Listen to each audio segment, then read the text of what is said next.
हमारा universe mystery से भरा हुआ है। साइंस की इतनी डेवलपमेंट के बाद भी अब भी कई ऐसे सवाल हैं जिन्होंने साइंटिस्ट की नींदें उड़ाई हुई हैं।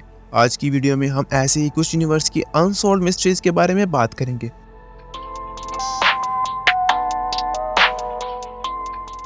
मल्टीवर्स का कॉन्सेप्ट फिजिक्स के अलावा और भी कई फील्ड्स में मौजूद है।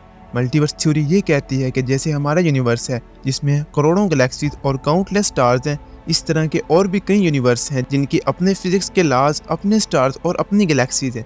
इसके बारे में कई थ्योरीज हैं, लेकिन most accepted theory multi world theory है। ये थ्योरी कहती है कि हमारी दुनिया की तरह और भी कई दुनिया हैं जो कि सेम टाइम और स्पेस में हमारे पैरेलल एग्जिस्ट कर रही हैं, लेकिन इन थ्योरीज को प्रूव करने के लिए अब तक साइंटिस्ट को एक भी प्रूफ नहीं मिल सका। डार्क मैटर वो मैटर है जो हमारे यूनिवर्स का 85% हिस्से को ऑक्यूपाई कर रहा है। डार्क मैटर लाइट से इंटरेक्ट नहीं करता, जिसकी वजह से ये हमें नज़र भी नहीं आता। लेकिन फिर हमें इसका पता कैसे चला कि डार्क मैटर भी होता है? तो इसकी सिर्फ एक ही रीज़न है, वो है इसका ग्रेविटी से इंटरेक्ट करना, जिसकी वजह से साइंटिस्ट ने गैस किया कि हमारे यूनिवर्स में कोई अनविजिबल चीज़ भी है और इसको उन्होंने डार्क मैटर का नाम दिया। वाइट होल्स ऐसी चीज़ है जिसके अंदर कोई चीज़ नहीं जा सकती। हाँ, लेकिन इससे कई चीज़ें बाहर ज़रूर आ सकती हैं। मतलब ये ब्लैक होल का रिवर्स है। लेकिन इसका कोई प्रूव नहीं है कि क्या वाइट होल एग्जिस्ट करता है, और अगर ये एग्जिस्ट करता है तो इसकी फॉर्मेशन कैसे हुई।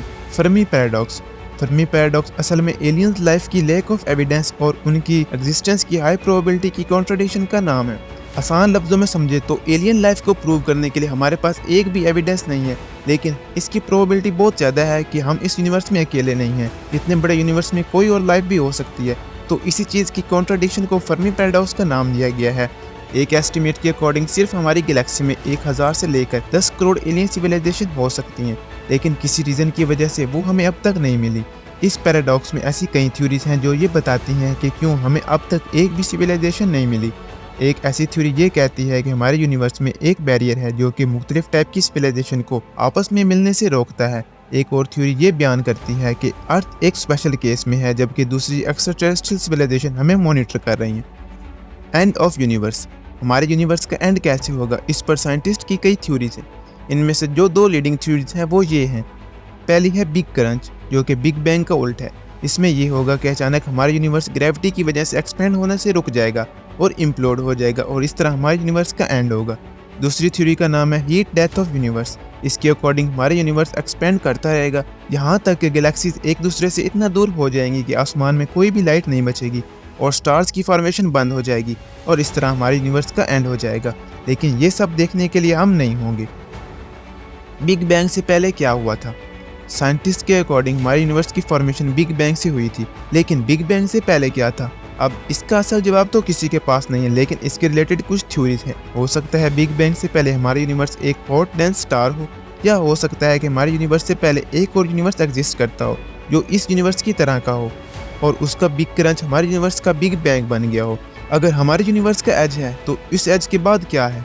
एस्ट्रोनॉमर्स को पता है कि हमारा यूनिवर्स कॉन्टिन्यूसली एक्सपेंड कर रहा है, लेकिन अगर ये बड़ा हो रहा है तो मतलब इससे बड़ी भी कोई चीज़ मौजूद है। मतलब कोई जगह तो होगी जहाँ इस यूनिवर्स का एज होगा, लेकिन उसके दूसरी साइड असल में क्या है, इस बात का तो कोई पता नहीं लगा सकता। लेकिन गैस करें इसकी दूसरी साइड क्या होगा?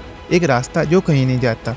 इसके रिलेटेड जो मोस्ट कॉमन थ्योरी है वो ये है कि हमारे यूनिवर्स की शेप कुछ इस तरह की है, इसका कोई एज बनता ही नहीं है। हमारा सन इतना गर्म क्यों है, या स्टार्स की आउटर सरफेस उनकी इनर सरफेस से ज़्यादा हॉट क्यों होती है? सरफेस के करीब सूरज का टेम्परेचर 10,000 डिग्री फ़ारेनहाइट है, लेकिन अगर इसकी सरफेस पर जाएं तो यही टेम्परेचर 900,000 डिग्री फ़ारेनहाइट तक पहुंच जाएगा। कुछ थ्योरीज के अकॉर्डिंग इसके रीज़न नैनो फ्लेयर्स हो सकते हैं।